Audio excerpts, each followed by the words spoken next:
2012 онд шинжлэлийн засгийн газрын тэргүүнээр алтан хуйг сонгогдож тэр ондоо эдийн засгийн хямралыг итгэхээр олон арга хэмжээг авч ажилласан. Эдгээр ажлуудын нэг нь ард иргэдэд хямд эдийн засгийн хэмнэлттэй нүүрс түгээх ажил байлаа. Гэвч тухайн үед иргэдэд ашигтай гэгдэж байсан нүүрс хөтөлбөр өнөө хэрнхий ламыг дагуулсаар байгаа юм а. 2012 оноос эхлэн хэрэгжиж эхэлсэн нүүрс хөтөлбөрийн хүрээнд ард иргэдэд 1 тонн багнуурын нүүрсийг 80 мянган төгрөгөөр өгдөг байсан ч үнэн хэрэгтээ багнуур төрийн өмчит хувьцаат компаниас 1 тонн дутмыг нь 27,500 төгрөгөөр авдаг болж таарсан.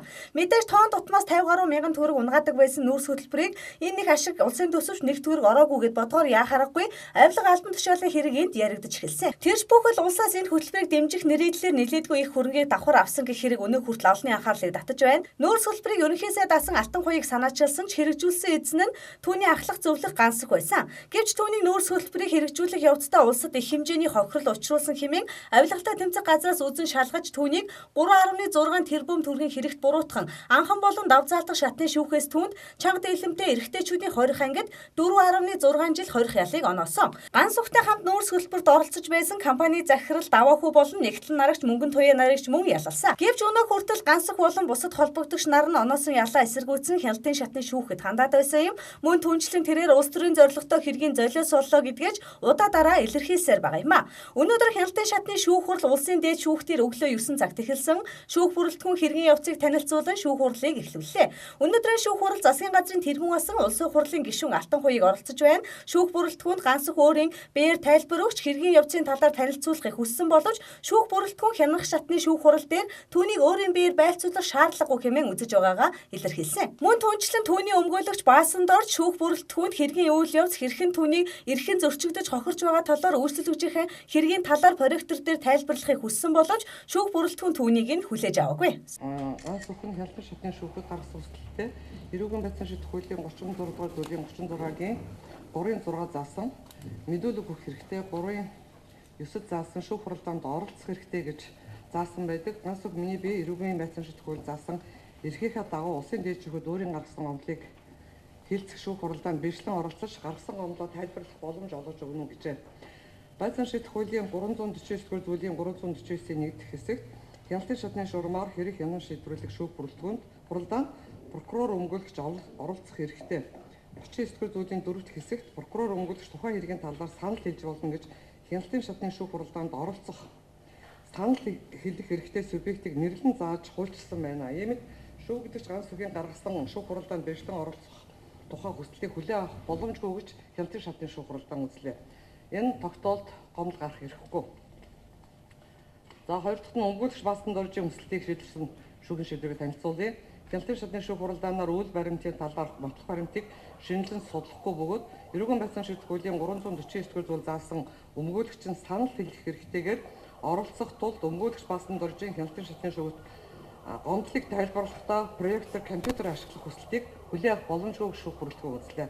Энэ тогтоол гомдол гарах эрхгүй. Ийхүү 4 цаг гаруй шүүх хуралдаан үргэлжиж завсарлсан шүүх бүрэлдэхүүн хэргийн үйл явцыг зөвлөлдөж эхэлсний эцэст шийдвэрээ гарлаа. Энэхүү шүүх хурлыг олон нийтэд нээлттэй байлгахын үүднээс хэвлэл мэдээллийн хэрэгслийг шүүхийн эхлэл болон төгсгөлийн үйл ажиллагааг л зөвхөн олон нийтэд дамжуулахыг зөвшөөрсөн юм а. Ийхүү 9 цаг 30 минутын турш үргэлжилсэн шүүх хурал дараах шийдвэрийг гаргалаа. Баянзүрэг Сүхбаатар чиглэлтэй дүүргийн эрүүгийн иргэн анхан шатны шүүхийн 2015 оны 9 сарын 21-ний өдрийн 1125 дугаар шийдэх тогтоол түүнд өөрчлөлт оруулсан нийслэлийн эрүүгийн иргэн давзаалах шатны шүүхийн 2015 оны 12 сарын 21-ний өдрийн 893 тоод магадлалд дараах өөрчлөлтийг орууллаа.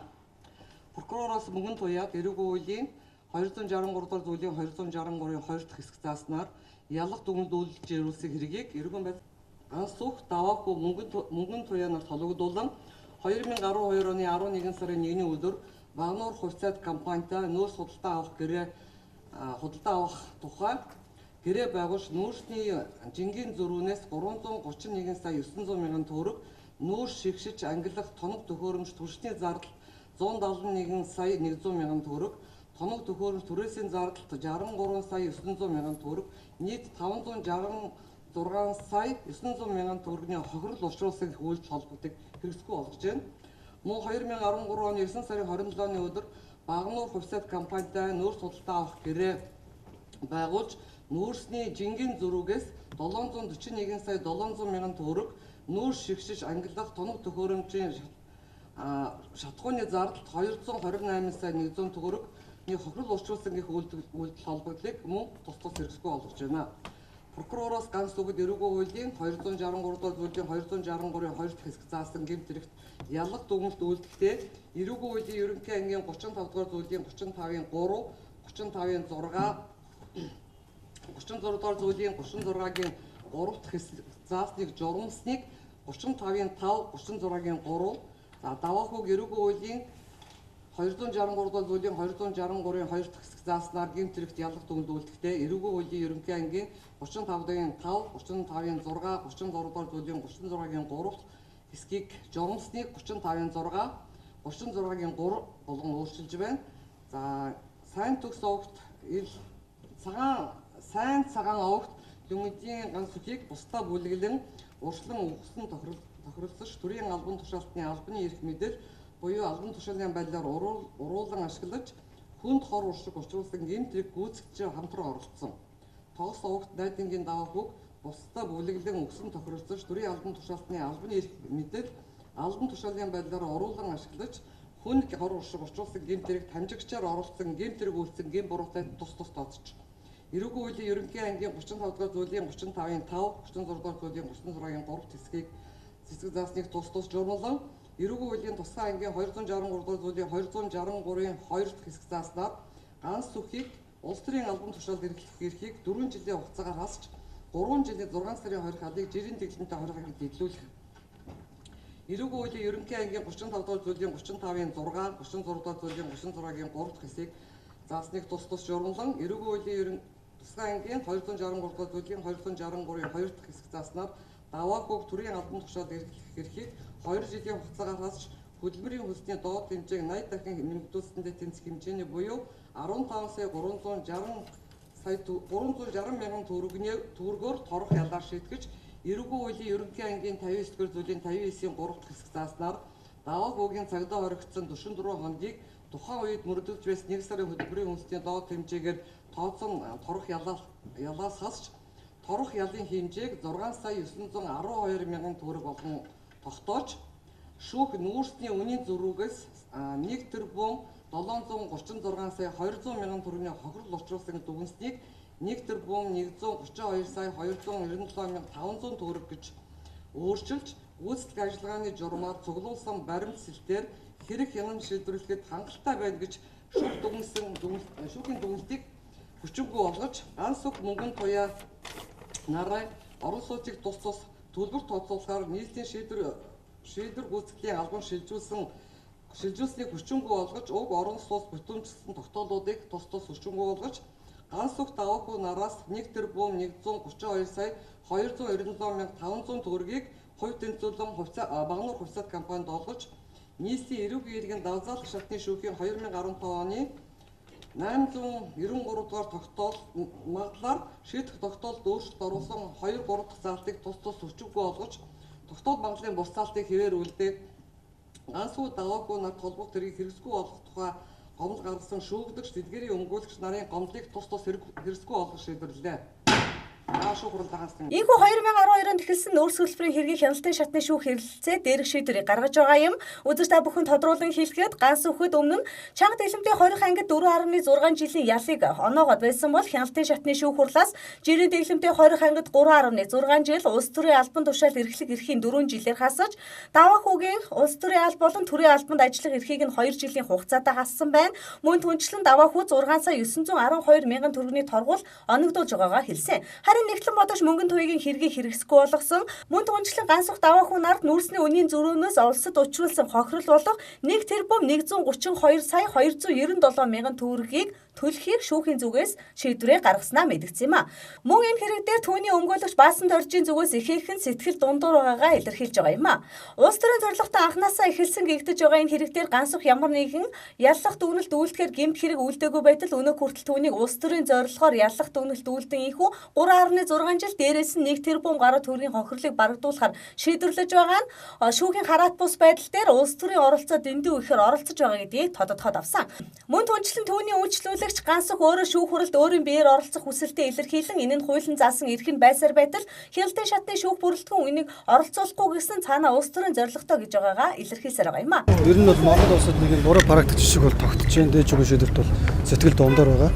Өөрөөр хэлбэл хүчин төгөлдөр гэрээний үнийн дүнгийн зөрүүгээр өнөөдөр иргэний эрх зүйн харилцаанд оролцогчдыг ялалдаг ийм буруу практик жишг бол тогтож байна.